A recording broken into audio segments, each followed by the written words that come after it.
All right, let's dive in.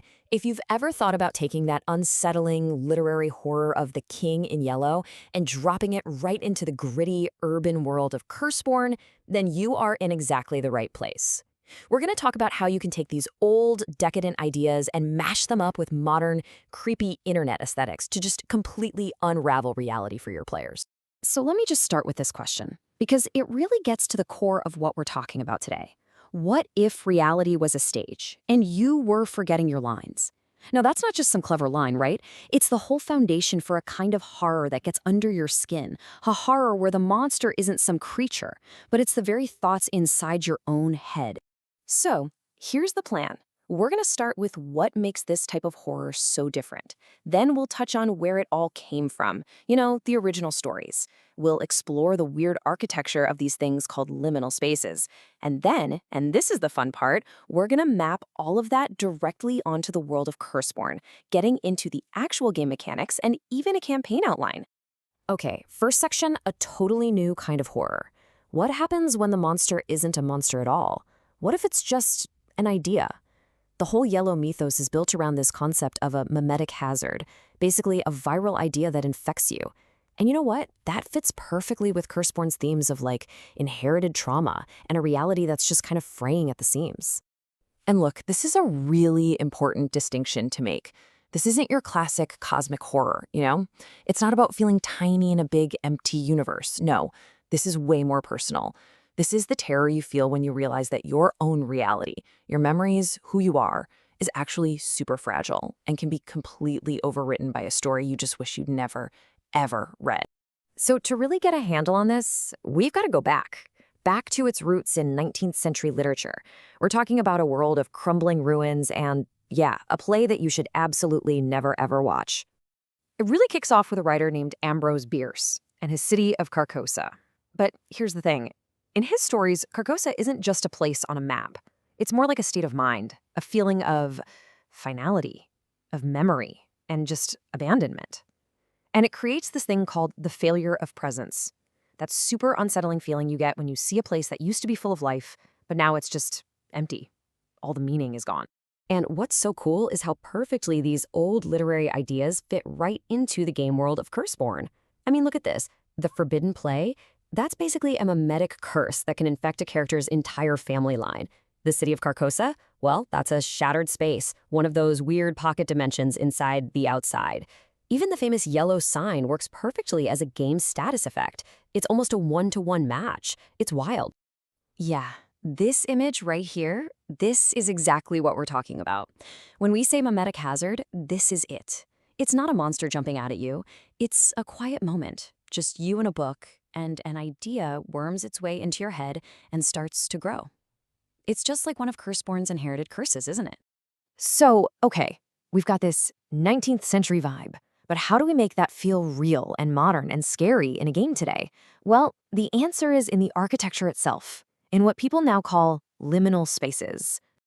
Okay, so this word liminal, it basically just comes from the Latin word for threshold, and it's used to describe places that are in between. They're transitional.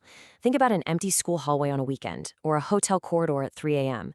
They feel weird, right? They're unsettling because they were built for people, but all the people are gone. They've lost their whole reason for being. And this right here, this is the exact kind of feeling we're trying to capture. In Curseborne's world, these uncanny, empty places are where reality itself gets thin. These are the interstitial zones, where that freaky other dimension, the outside, can literally start leaking into our world, creating these little pockets of nightmare. So what is it that makes these spaces feel so wrong? Well, it's a mix of things. It's that lack of people we talked about, sure, but it's also stuff like weirdly shaped rooms or hallways that repeat over and over again like a maze. And this is a big one, no windows or any obvious way out. It's all about making the familiar feel deeply, deeply unfamiliar. Honestly, the whole internet backrooms thing is pretty much the perfect modern version of the lost city of Carcosa. Okay, so we've got the classic mythos, we've got the creepy modern look. Now it's time to smash them together and really see how we can reframe this huge cosmic horror story as something much more personal and urban for Curseborne. And this table right here, this is where it all just clicks. Suddenly, the King in Yellow isn't some god from outer space, he's a damnation, a systemic flaw in reality itself. Carcosa isn't a city on another world, it's a liminality, a creepy, empty space that's leaking into ours. The yellow sign? That's just a viral creepypasta. And madness? It isn't about losing sanity points anymore, it's a game mechanic. It's giving into your character's torments to get curse dice, which you then use to power your awesome but very dangerous abilities. It just all fits together so well. I love this quote from the source material because it just nails it, right? The king isn't some cosmic horror. He's the bad manager who won't let you take a break, just blown up to a universal scale. And that makes the horror so much more immediate and oppressive and honestly relatable in a game like Curseborne, which is all about these personal struggles against a system that feels rigged against you. Okay, so that all sounds cool, but how do you actually do it at the table? Let's get into the nitty-gritty, the specific game mechanics you can use built right into the StoryPath Ultra system that Curseborne runs on. So the engine for all this horror is already in the game. It's the core loop, the torment cycle. First, you get curse dice, the stuff that fuels your powers, by leaning into your character's flaws, their torments. Then you spend all those dice on your cool powers. But when you run out, you have to succumb to your damnation. And that's our opening. That role-playing compulsion can now be all about spreading the influence of the King in Yellow. Your own weakness becomes the vector for the curse. And the cool thing is, you can tailor this for every single character type. Like a character from the dead lineage. Maybe they possess mannequins in a deserted mall, acting out the role of the stranger from the play. The hungry could feed on the weird fake emotions of the king's ghostly court. And a sorcerer? Of course they'd try to seal the actual script of the second act to power their spells. Every single character lineage has a really compelling way to get tangled up in this. Okay, we've got the lore, we've got the mechanics. Let's put it all together into a simple framework you can use to build a whole campaign. Something that takes your players from a weird online mystery all the way to the heart of Carcosa itself. You can think of it like a 3-act structure, which is pretty fitting, right? Act 1 is investigation.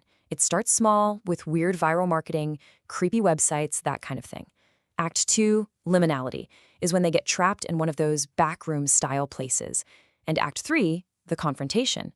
That's when they finally come face to face with the king's court and they have to deal with their own torments and damnations head-on. It's a slow descent into unreality.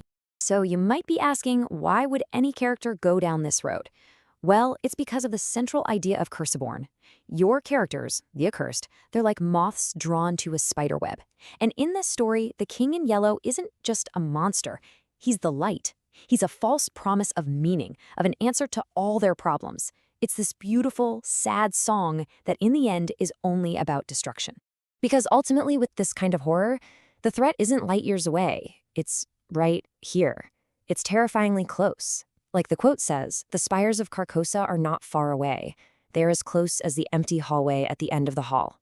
So really, the question isn't whether you're going to hear that song.